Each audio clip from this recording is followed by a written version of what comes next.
All right, everybody. Thank you all for coming back. Today's going to be a special episode while Sasha is actually out. What are people walking by? Well, Sasha's actually out today doing whatever Australians do, cooking shrimp on the barbie or drinking Foster's beer. Nobody really knows. But Sasha's out doing whatever he's doing today. So you just got me and Brooks today. But we got a returning fan favorite. We're talking about the madman, the myth, the legend. Brooks is in the house. Man, it has been forever since you've been here. How are you, man? Hey, what's up, man? I know where I'm at. Where are you at when you say been here? Where are you? What state are you in these days? I'm down in California right now. Take me. I'm ready to go, man. I'm ready to go. Yeah, man, I'm doing good. I'm in Atlanta right now, and just got done with work and was out on the middle of my walk. I was running just a tad up behind, so excuse the background and my homies. I'll catch up with y'all. My dude's behind me. So, what's going on, man? What's going on, man? So you leave Vegas, you got some new friends to hang out with. Is that what that is going on? Who is that? Let me see who that Yeah, is. they're all seven. Hey. No, man, he's dipping. He's got some girls he's talking to. So what's up with this full throttle thing that I see like maps and stuff? Like y'all are doing something, and then are people coming? And I'm trying to get a ride and all this stuff, and I don't know who to talk to about getting a ride. And Well, there's a what's few. Let's going go back on, to man? you. Let's go back to you, though. I mean, you're still in Atlanta. Oh, I mean, you're I'm in still in Atlanta. Atlanta, and Gang banging. so, yeah, you haven't left that area up there still. But there's been some transitioning in what you're doing, though, right? Yeah, man. Am selling stuff now, and as opposed to being in the field every day, and mainly inside, and just doing what I do, and I'll probably be out of this area sometime soon. Just not sure whether I'm going back to Dallas or maybe some other place, but yeah, man, and looking forward to teaching, and some more. I'm going to be in Vegas teaching, and anybody out there that wants to host any teaching, I'll be more than happy to travel to you. But right now, for the next, at least maybe to the end of the year or so, I'll be here in Atlanta. Yeah. So going back to what you were saying about Full Throttle, though, you are going to be an instructor coming up here. I mean, of course, you've been an instructor with Fence University for what, a half a decade now, doing stuff with us. So we're grateful to everything that you taught us, and it probably taught everybody else that came to the classes. But are you excited to be back at Fence University doing some stuff? Yeah, I am. I think you invited me last year, and Coyote and I were as usual, just like the class that we taught in California. Without him, it would have been a lot rougher. So having somebody else there that's excited, and somebody else there that knows the equipment and stuff, that was nice. So last year I did it, and didn't put 1,000% into it like I've done before. So I'm excited to come back and see all of those faces again, and help gate technicians create an environment where they can make a lot of money for very, very low pain, and hopefully teach some fence guys to either get into the gate business or not to get into the gate business. The big complaint about fence guys, rather, getting into the gate business is, I just don't want phone calls on Friday night. So there's an answer for that as well too, and I'm super excited. So yeah, I'm pumped, and I'm glad to be on this tour. Yeah. So you said, though, you're doing inside sales, so you're not actually out in the field doing installations anymore? Not as a full-time thing. I'm still doing consulting, and I only do like one gig every couple of years. So a couple of last month, I was out in Manassas, Virginia, talking to a gate company about their fulfillment side of their business, and the operations of it. So yeah, not day to day. I mean, that whole week I was out day to day, put in some Viking G5 and AI phone stuff, and a couple other things that we worked on. But yeah, no, not day to day, inside, shining seat with my ass, type thing. So looking at chairs like, oh man, that chair will be comfortable, as opposed to looking at carts going, oh, that cart will help me out. Like, oh yeah, I could see that desk being in front of my monitor. Oh yeah, that type of stuff. You've been doing it so well for the last few years. I'm sure you're used to that. No, I mean, it's good to get out in the field every once in a while, but once a tech, always a tech, man. It's in your blood, right? You almost crave and enjoy troubleshooting and helping people when they have issues, and just even over the phone and things like that. But once a tech, always a tech. I mean, you've always got the tools and stuff and parts and stuff in your truck. What, right now, how many, even though you're an inside sales, you're going to get fat and lazy just sitting inside, and your hands are going to get soft. What, right now, how many remotes do you think you got in your truck right now that you have no idea what they're for? Oh man, I was sitting there trying to think about who to give away because I've got some specific stuff that's geographical, specifically for Dallas Fort Worth region, and I was like, oh man, I could give this away, and then I could probably sell this. No, this one's still got my old logo on it. Do I want to keep it? Do I not want to keep it? Man, it's just like anything else. For people like me, that's what I love and that's what I'm interested in. So I just put it in a box and just keep it. But no, none right now. Surprisingly enough, none right now. I don't look drive by a gate and go, oh, I could break into that. Or oh, I've got the remote. I'll just put it back to the factory settings and see if I can get in there. So none. So if anybody wants to get into a gate in Dallas, I can help them out. But that's about it these days.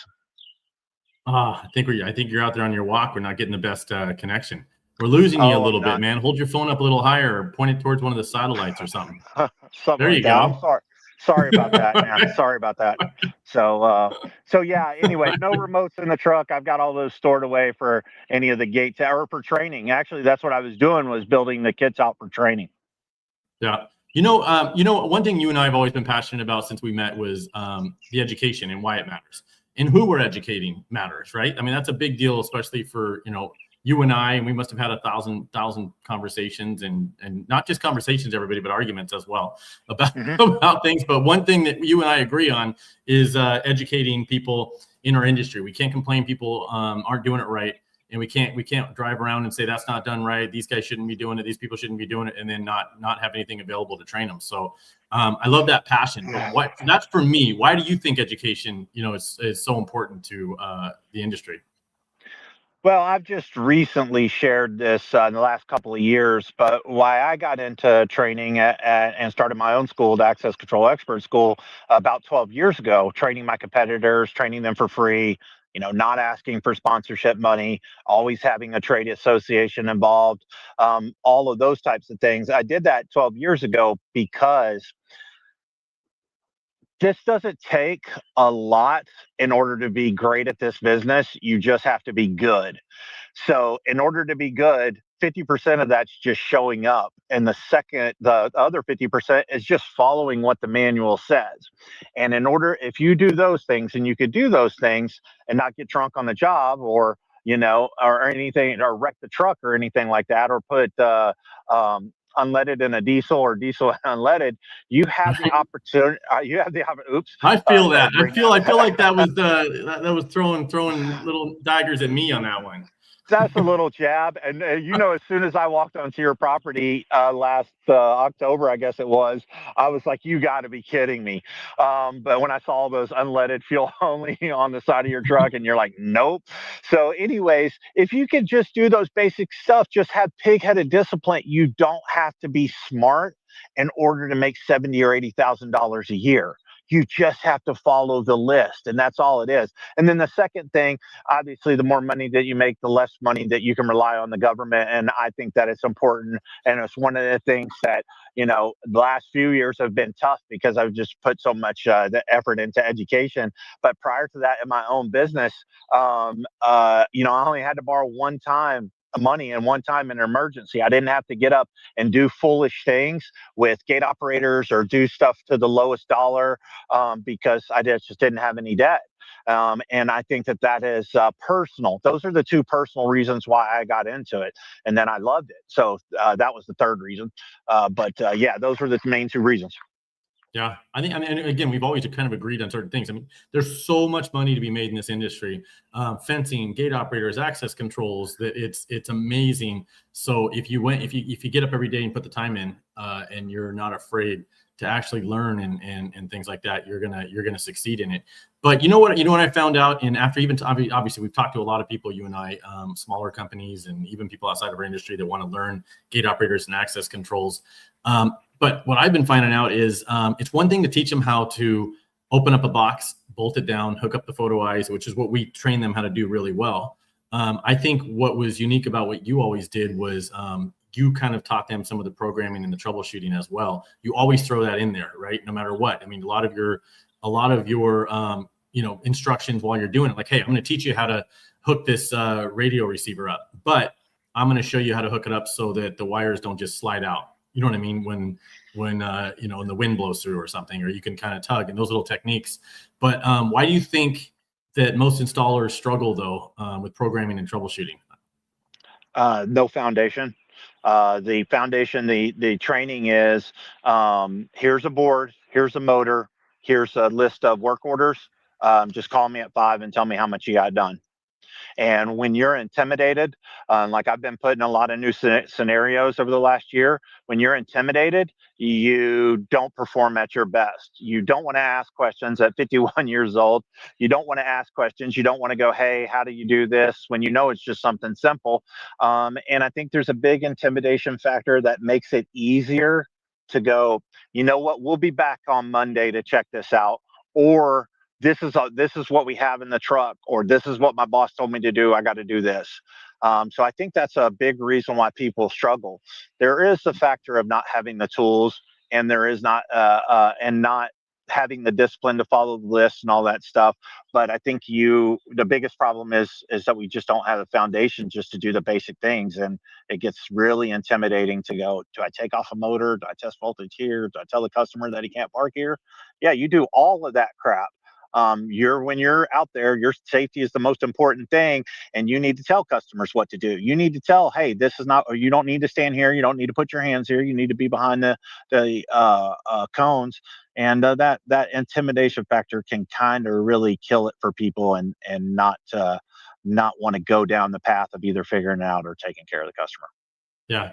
And you know what I think, why I think people should obviously go full throttle this year. And even if you have an installer, your company that's installed 10, 15 gate operators for you, they may not know some of those techniques and some of that troubleshooting, or may not know the proper way to hook up a photo wire and things like this. And I think that as these operators, they become more and more convenient, and they have, like when you started and I started installing gate operators, we didn't have as much plug and play. It was a circuit board, everything had to be wired in. There wasn't a lot of just plug and play, and everything just kind of worked. Photo eye just snapped in, and everything, you know, was a sealed board and all that stuff. We remember taking the boards out, looking at the back, and I know you, like me, you look for burn marks, right? And you would have to abandon that relay and work from another relay, or, you know, troubleshoot different ways like that. So we were able to maybe understand how the gate operator worked more, I think, you know, because that's how we had to hook all the devices up, and we didn't have as much plug and play. So while it's convenient, I think that if you're really going to have a tech that's out there working for you as a fence company, they need to run through a couple of courses. They need to run through this, some of our full throttle and quick start classes, and then you get into some more of the advanced troubleshooting ones with someone like yourself.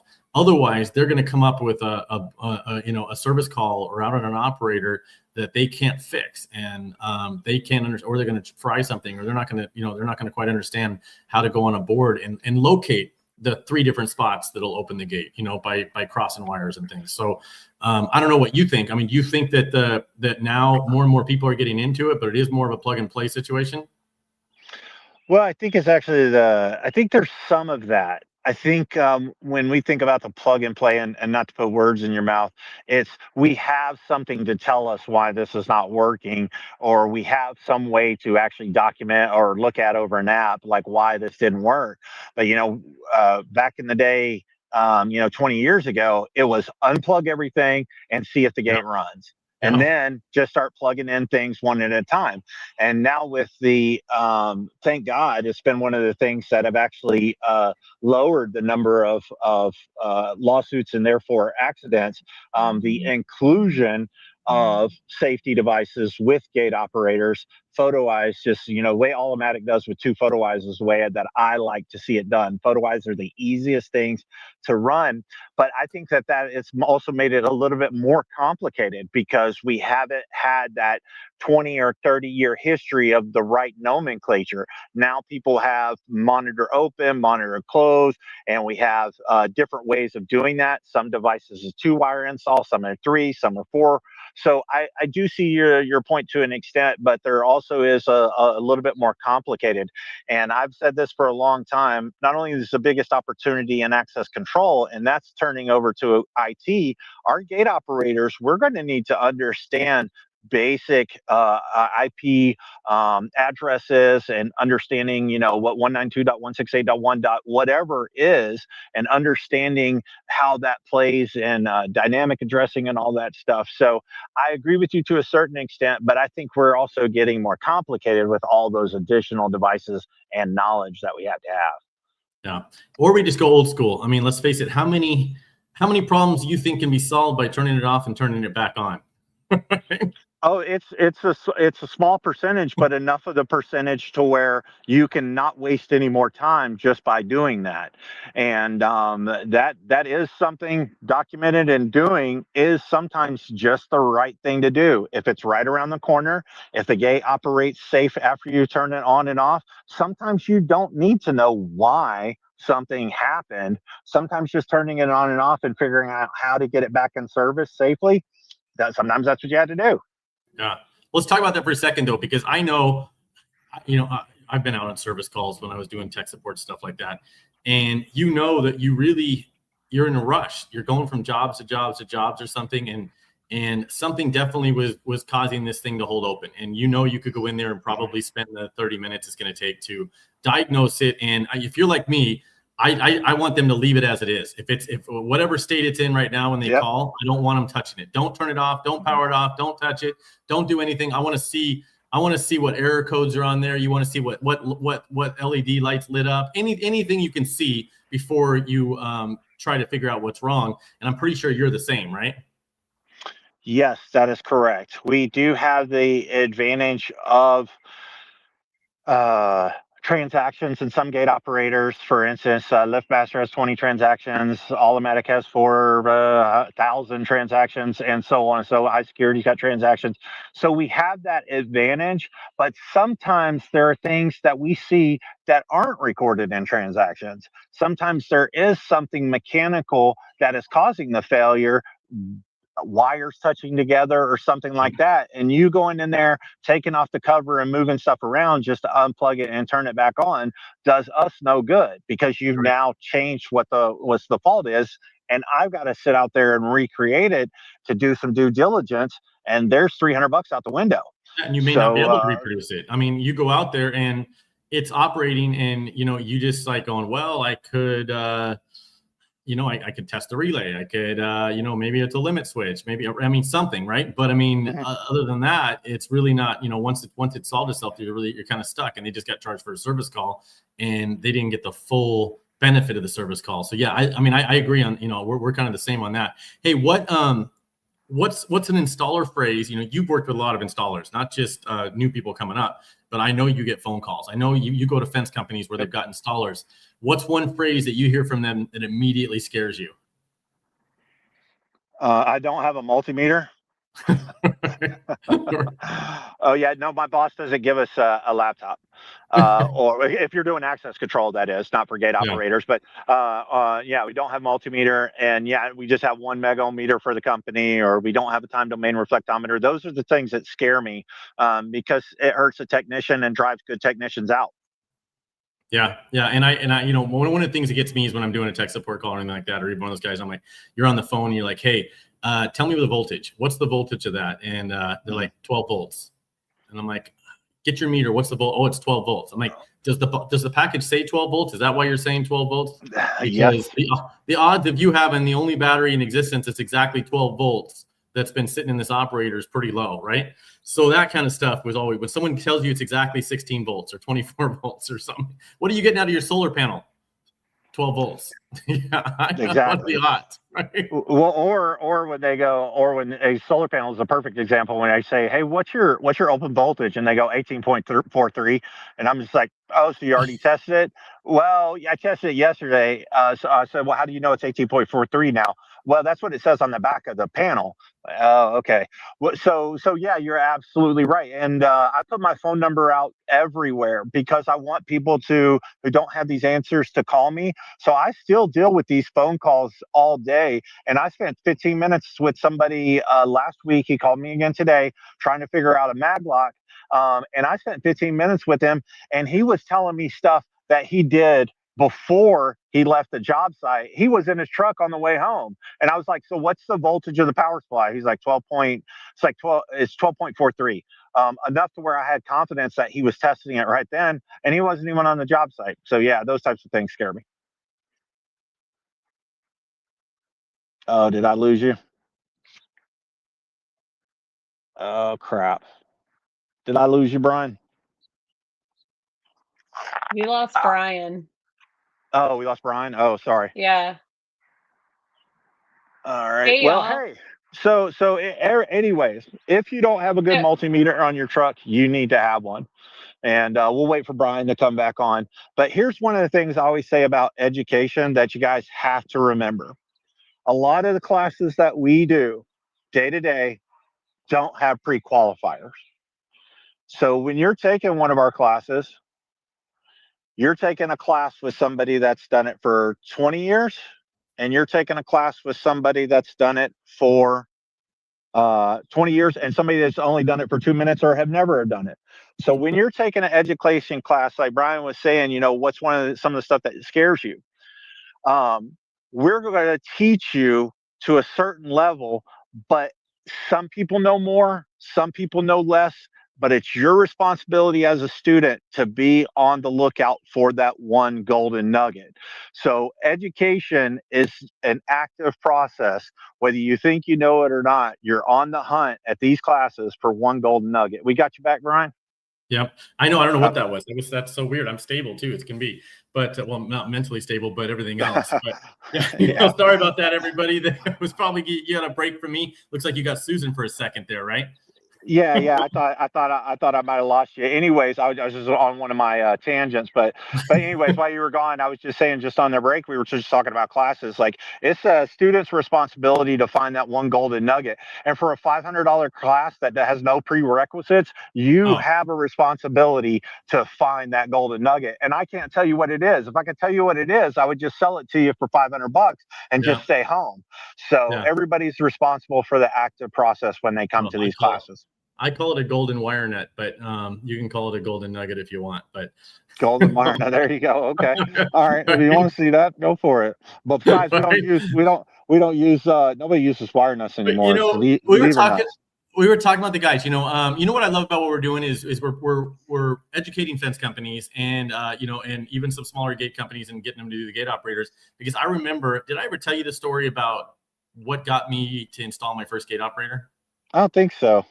It's because, I mean, if you ever notice how some guys, especially if you're not in the industry or something, some guys, they wire these gates like they're building a bomb, right? And it's like you open it up and it's like they're preparing for the bomb squad to come out and not be able to figure out what to do once they get in there. It's just a bundle of wires in there, right? And you do a pretty clean job when you wire them up. But not everybody does that, right? Try to. But because only because those little details mean something to you when you're walking away. But I had a guy that worked for me, and this must have been in the 90s and 80s, 90s, somewhere in that. It must be 90s. And I would pay him to come install operators for me. And I just had a fence company, and I was just doing my fence company, and I'd pay him to go out there. And whenever I went out there, man, it was just this. It was like, do you remember the old SL3000s that had that plastic little screen right in front of it display? Yeah, good units. But anyway, so you couldn't even. He put so much wire in there, and you couldn't even see the circuit board. That's how much. And it was almost like a bubble of sticking out of it. Almost, it was pushing out on it. So then I would have to call him for everything because I didn't know what any of those things. I didn't know what that was. It looked like it was just like I said. It was like he was wiring something up in there. I had no idea what it was. Different color wires, everything. So one time there was a problem at one of the apartment complexes where we put the gate on, and I got a call from the property manager, and I'm like, you got to open this gate. You got to do something. You know how it was back then. There wasn't as much on the battery backup. It was a battery backup was an actual like a battery with an inverter that would open the gate once and hold it open. Mm-hmm. Remember? So it wasn't like we have now where they're running on the batteries. So the gate was stuck closed. So I go, man, I'll see what I can do. So I went out there and I opened it up, and man, I see that plastic sheet right in front of it, that clear plastic. I loosened the screws up. I slid that up. I pulled it over, and these wires, I'm like, I don't know what to do. I'm going to try to fish through and see if any lights are on, see if I can hit a button or, you know what I mean? Something like that. I had no idea. So I start pulling on wires, and this one's loose.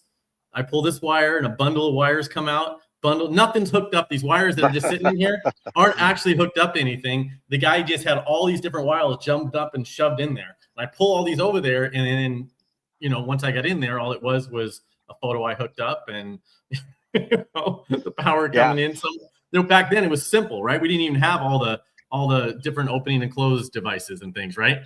And then I think I powered it down like that old days, powered it back up, or I flipped on. I don't even remember what I did to get it open. And then that's when I found out the guy was just doing that so I wouldn't learn how to install gate operators. So then I ordered the next one up, looked in the manual, and that's how I learned how to do it. Yeah. That's just the way they used to be. Sometimes some people did it on purpose. Sometimes people don't. That was just always fun when you go to HOA manager and they've got the board of directors and all that stuff out there. And they're like, hey, we've had 5 gate companies, can't figure it out. And you just go in there and start cutting wires. That's one of the funnest thing ever. You just see them go, oh. But yeah, that's the way it just used to be, man. People thought that that's the way that you built the moat around it. And I learned a long time ago that that's why I was training my competitors for free and having free classes and paying for it. I wasn't having free classes. I was paying to train my competitors. I paid for the food. I paid for the drinks and all that stuff. But yeah, that's people think that that's how you build the moat. You don't. You build the moat by building educated people out there, because there's enough business for everybody. From California up to New York, there's enough business for all of us. Yeah, I was just at an alarm association meeting that they had, and then I was at a locksmith one. I go to a lot of these other associations, especially as a smaller association, growing as fast as we are. It's good to go see what it's like at the other associations and stuff, right? So I go there, and they're all struggling with the same thing. I mean, it's the associations are getting a little older, and some of these ones that are like that, and they feels like they're stalling out, but they're not. It's just the young people aren't coming in. And they're all saying the same thing. We can't find techs. We can't find techs. And of course, how I feel. Well, we're chasing them off, right? So, but nonetheless, that's right. That's exactly what it is. It's not that they're not out there. It's just we're not. We now you're seeing it more. Now there's more of a push for education for everybody. But even when you and I first got together, it wasn't out there. I mean, it was. Let's face it. Unless you were an established company and had all the money to fly and spend a week and spend $10,000 per employee, you weren't getting educated. So it's a big deal. So I love seeing that what we've done. You know what I mean? What we've kind of set out there with Fence University and you involved in everything. Well, good. I'm glad to be a part of it in any way that I can, and help gate technicians be safer around gates and have their customers safer around gates, and make sure that you guys don't go home, like this. It's not a badge of honor to come home missing your finger, or to have your finger caught in a gate operator. And you've taken my class before. Brian, you've sat in the beginning of them, and you see exactly what I show at the beginning of every class. Mm-hmm. It's not something that I look proudly on when I get my finger caught in a gear. So I want you guys to go home, and gals, we need more women out here. We need to bring some common sense out to these gate operator jobs. But yeah, I want you guys to go home safely, and I want you guys to go home and make a lot of money. There's plenty of money out here for all of us. And the moat around the business, just so everybody is aware, is physical labor. That's our moat around the business. It's not stomping on your competitor's neck. You want an unfair advantage, but this education part of it, this is how you get your gate technicians out there profitable. And that's the moat. It's just making money, because there's plenty of business out there for all of us. Yeah, I mean, if let's face it, if you took a couple of your crews and you sent them to Vegas, get that full throttle gate operator experience, and then take the rest of the courses for the rest of the week, you already have the unfair advantage over everybody else, because you're going to have something that the average fence company doesn't have, and that's people that understand gate operators a little bit better than the average person that's just opened up a gate operator box. So yeah, there's no doubt. But let's talk about that. Let's talk about that for a second. The education, the full throttle. This is our biggest education series we've ever done. I mean, it's now we've got anybody that doesn't know Veronica, she's handling the education side. It's not just me and Susan, which we're normally doing the expo and the education, and then Brooks, you were helping on some of the gate operator stuff, but we were running a lot of it with the staff that we had and stuff. But now we've got a person dedicated to these shows now that's just literally writing the courseware and working with the instructors and getting the content out there, making sure these classes and the certificates and everything are exactly what people should be getting out of it. But you are going to be there like always, and we appreciate that. Let's talk about some of the education segments you're going to be doing. you're going to be there, obviously assisting in the first 2 days on most of it. But what are those two segments? Do you know what they are off the top of your head? Veronica did send those to me with the caveat of Brian is going to be handling a lot of the gate operator stuff. So I just browsed through it. But I would imagine it's going to be the stuff that I'm good at, which is complaining about distributors, complaining about manufacturers, complaining about trade associations, and how I do everything right and everybody else does everything wrong. But what I'm looking forward to doing is just showing you, just in the first 10, 15 minutes of a job setup, how to set up your cart, how to put out cones, how to use the box that the gate operator comes in for multiple things. If it's rainy, to use it as a knee pad. If it's not, to use it as a trash bucket. And how to put on a master link, how to use a chain brake. How many people out there have you seen, Brian, still doing chain with cutting off chain with a grinder? I have never used a chain brake, and I know I've watched you do it. And I always grab it with my fence pliers, and I grind that sucker off. And I honestly, what was that chain brake we got some chain brake somewhere, and remember it wouldn't even work or something. We did get a chain brake. People have to know. I mean, I can tell you where I've got my last couple automatic gate and equipment supply. They're not a sponsor. They're not anything, but they have a chain brake there. Whoever they buy it from, it's super reliable because of the pin, the way that the pin fits in there, and the design of it. But yeah, it wouldn't even. You're absolutely right. And I think I even brought that to your attention. I'm like, hey, Brian, you just paid for 2 of these, and they fucking. I don't remember. I know. So that was how you were going to introduce chain brakes to me, and I'm watching you, and you're just like, oh no, this is definitely the way to do it. You should put down your grinder. And I'm just like, what do you? And then, well, these are bad ones, okay, but normally. That's right, because that's before I think I moved out to Las Vegas. And then when I was out in Las Vegas, I had my own, and I think you just recently put out a video of me doing the chain brake in California when we taught in California, and I was doing the chain brake with it. I was like, all right, do you feel it? Do you feel it? Do you feel it? You hear it pop? That's it. Now you're through. Now do the other side. It's just so much easier to do that. And we all know that angle grinders, they're probably like OSHA's best friend to hunt us down with the way we use angle grinders. But it's just so much easier to do it with no sparks, no fuss, no muss. Just put it on there. It's just easy to do. So that's the type of stuff that I'll be helping teach. And that's what I want the students to look for. I can't tell you whether you'll get knowledge from that or not. I just want you to be on hunt down that golden nugget. So yeah, that's the stuff I'm looking forward to teaching, but I'll keep it, PG.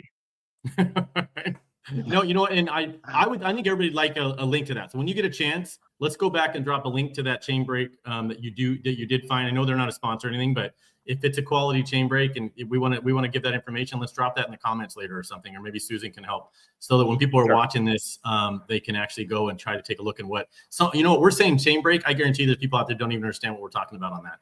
So we'll explain to them, and I'll drop a link maybe to that chain brake video in there too. I know Susan's listening. She's like, great. She goes, it's already like 9 o'clock at night here.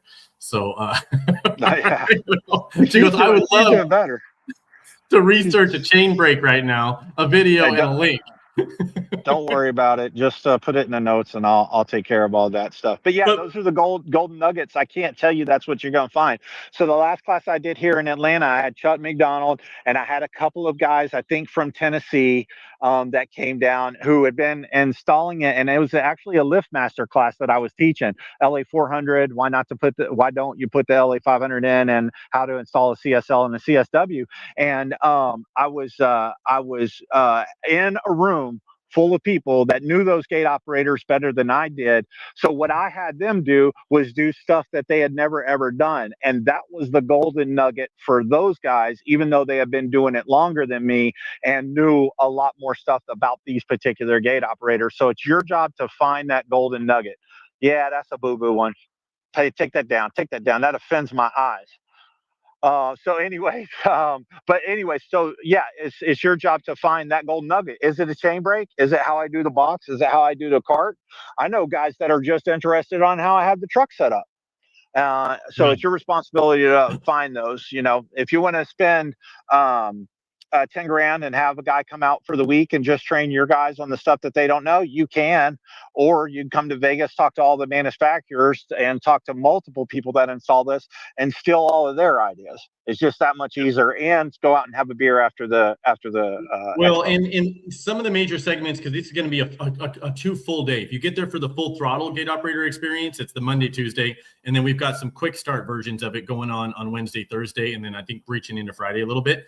But the main, obviously, if you're really trying to learn about gate operators, the Monday, Tuesday before the expo, which is the 5th and the 6th, are the main days for that. It's going to be 2 full days, and some of the segments you're going to be teaching is going to be radio controls and programming, which is the basics of radio controls, why programming. You're going to be getting into why sometimes this programming intimidates the installers, common programming mistakes, receiver setups, remote troubleshooting. Let's face it, that is an issue sometimes. Troubleshooting those remotes when you're going to get phone calls. If you're doing gate operators, you're going to get these phone calls from a property owner or a manager or something saying, hey, our remotes aren't working, or 3 people's remotes aren't working. We're getting some residents complaining because remotes aren't working, and maybe it's because that receiver only allowed for 50 remotes to be programmed, and they kept reprogramming new ones in and kicking out the old ones or something, right? There's lots of stuff that can go wrong with programming a receiver, especially if it's programmable remotes and things. So frequency interference problems, a little bit about radio controls, that's for sure. Radio interference, range issues, because that comes into frequency interference problems and stuff too. And when do you go from 300 to 350 to 315 to 433 megahertz? There's times and places for all this when you may think you need 433, but you'd be better off in another frequency. And I think that's important for you to teach people, and there's no one better for that than you. Yeah, because it costs so much money. It costs so much money to fix this. Dealt with that at the beginning of the year. The guy goes out there. One of the techs at the last company I was working for, tech went out there, and here's what, and I know this drives you up a wall. Here's what the office took down. So they're having radio issues. So the office takes down, so-and-so got a door king, gate operator, and having radio issues. So the first question is, well, what kind of receiver do they have? It's a door king, they'll say, or it's a lift master, and you're like, okay. Yeah, can we get a picture of it? So anyways, it happened to be a door king receiver, a door king gate operator with a lift master receiver, or vice versa. And the guy goes out there with no relocation kit, no new receiver, and no remotes that have been tested. And we send him out there an hour away, and he's given suggestions before he even gets there. He goes, it's a good likelihood it's your receiver. Just like, dude, you haven't seen it, you haven't touched it, none of that stuff. So yeah, that's a big deal with me, because it's such an easy fix to go to 433 or 900 megahertz. Or what's been really a good staple is the LiftMaster 850 LM, or there you go. Now you got it, Big Poppy. So anyways, to do that, all security equipment, they've got a good receiver out that's right now, it's $29, and good 3-button remotes for $14. So shameless plug. So they've got that right there. But anyways, yeah, it's so easy to do that, but it's so easy to have that cost you so much money. That right there could have made us $500, but it cost us $500, and you got a pissed off customer. In this day and age where somebody can go on and just complain about the smallest thing and make it the biggest deal, you got to be careful with those. You got to make sure that the techs are prepared before they go out there. So radio, if I could get involved in solar as well too, kind of been one of my passions, solar and batteries as well. I like to complain and bitch about that. So yeah, if I could do that too, Veronica's watching. Put me on that. Did you hear there? And I wish I would have looked this up prior, but it just, now that we're talking about receivers, it just kind of, stuff just pops into your head. So the 900 megahertz, that whole spectrum, that there's a company, it's Nova, Neva, something like that. It's like 4 letters with an E or an N, where they're working on trying to take over that entire spectrum right there, that whole range of 900 megahertz, which will wipe out a bunch of controls, radio controls and things for other devices. We're talking about for alarms, for security, for gate operators, all of that, if they get it. And then they're talking about maybe leasing some of that back out or something. But did you hear about that? You have to research it.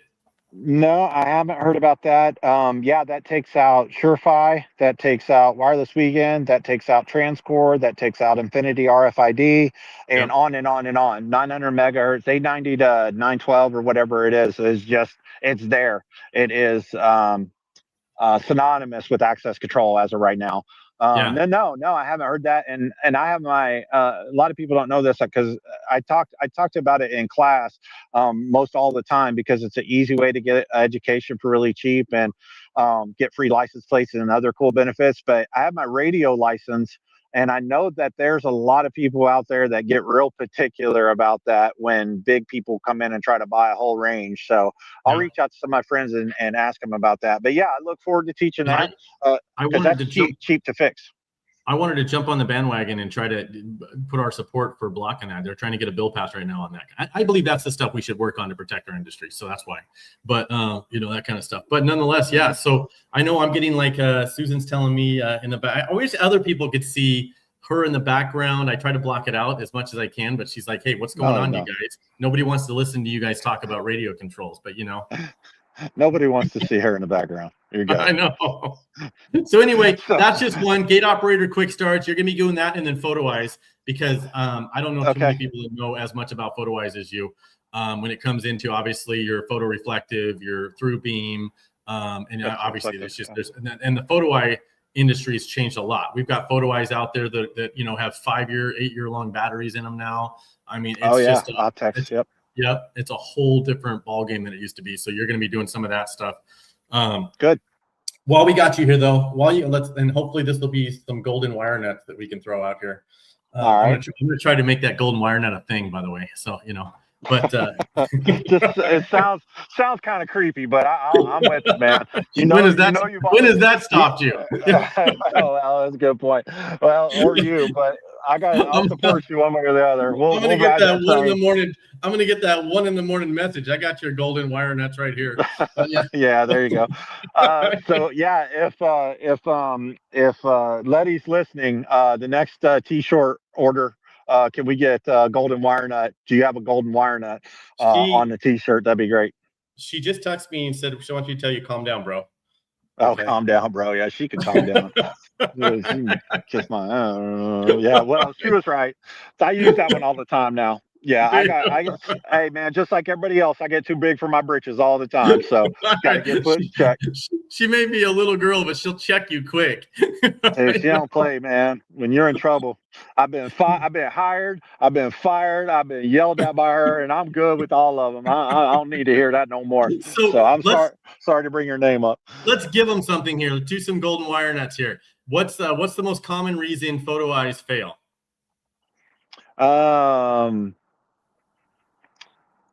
Improper, I guess you would say it's twofold, but the not picking the right photo eye for the job. So if you're up north and you don't pick a photo eye with a heater, if you're in a dusty or dirty environment and you don't put a through beam photo eye like a IRB, EMX IRB Mon, or you pick a photo eye that doesn't have the right range, typically it's that. And in a through beam, it's the secondary side. The secondary side is always the problem because they run the wire through the track. They don't use the right wire. They run the wire through an expansion joint, and it just turns out to be a bad wiring problem. But those are the common things: wrong product for the wrong job, and then the wiring being crappy. Nice. Yeah, I agree. I mean, yeah, it's not installed correctly. And actually, nothing will make your operator fall apart quicker than a bad photo eye if it's not hooked up properly. So you can get that gate to move when you're leaving. But if it took you just barely moving the photo eye a little bit to get that thing to work, and all it's going to take is a wind blowing it a little bit, and that gate's going to get stuck open or something, you didn't install it correctly. You should be able to almost walk up and tap that photo eye and have that post shake and have that gate still operating. So, yeah. Well, that is the test. Yeah, you should be able to not just tap it. You should be able to walk it and pull on it, put some force on it. I think that LiftMaster and EMX probably got the two best designs for that because they got the set screws in them. And there's some other good products out there. Optex is just killing it with their through beam one because it's got a long battery on the other side. Robert just told me he put one, DJ Evers, he puts those in, all he puts in. He said he replaced the batteries for the first time in like 6 years of those gate operators. So poor installation and the product, the wrong product for the job, the requirements. Okay, we got it. I know Susan wants me to get these rapid fire questions out to you, Brooks. So okay, I'll rapid fire we're going to throw them. We're going to talk about. All right, we're gonna do these rapid. I know my internet might be going in and out. I don't know what that is, but we're gonna do these rapid fire questions. Tech support nightmare. Rapid fire questions. Are you ready? Okay, God. Yeah, go. I'm just trying the to keep first it thing that PG. pops into your head. Don't be Googling it on your phone or nothing like that or whatever you're doing. Okay, Yeah. are you ready? You're ready. Okay, Yeah, question number 1. LiftMaster or Nice? LiftMaster. Okay, hardwired or Well, wireless? hardwired guaranteed. Oh, Am I I didn't hear losing you. you, or I said I don't know. hardwired guaranteed. Okay, worst weather to troubleshoot in? Man, it's just got to be. It's got to be rain. But that Las Vegas heat was no joke, man. Did you lose me, Why Susan? did I do the rapid? Susan? Am I getting lost, or is Brian getting lost? It's Brian. Oh, okay. So So the rapid next fire. question. I don't get it. One tool you can't live without. What? Go ahead. What was the next question? One tool you can't live without. Multimeter. Most annoying tech support calls. For me, is my solar panel is underneath the tree. Why won't my gate operator work?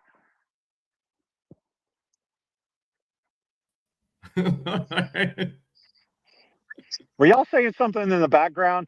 See, that's one of the reasons why I left Las Vegas, because y'all was always ganging up on me. Were y'all laughing about me in the background? All right, come on now. Dude, we never stopped. What? That's a good point. You're gonna get nunchucks the next time I see you. Okay, what's your favorite gas station snack? Damn. Snicker bar, the king size. I don't mess with anything other than king size Snicker. King size Snicker bar. You know what? You've been a good sport, Brooks. You've been a good sport like always. What are you jogging? How come you're walking instead of jogging, man? Oh, I'm not jogging. Oh, Susan, we still see you. Yes, we'll wrap it up. Yeah, thank you for letting me be on here, and I'm glad to be a good sport. And next time I'll be in the studio. All right.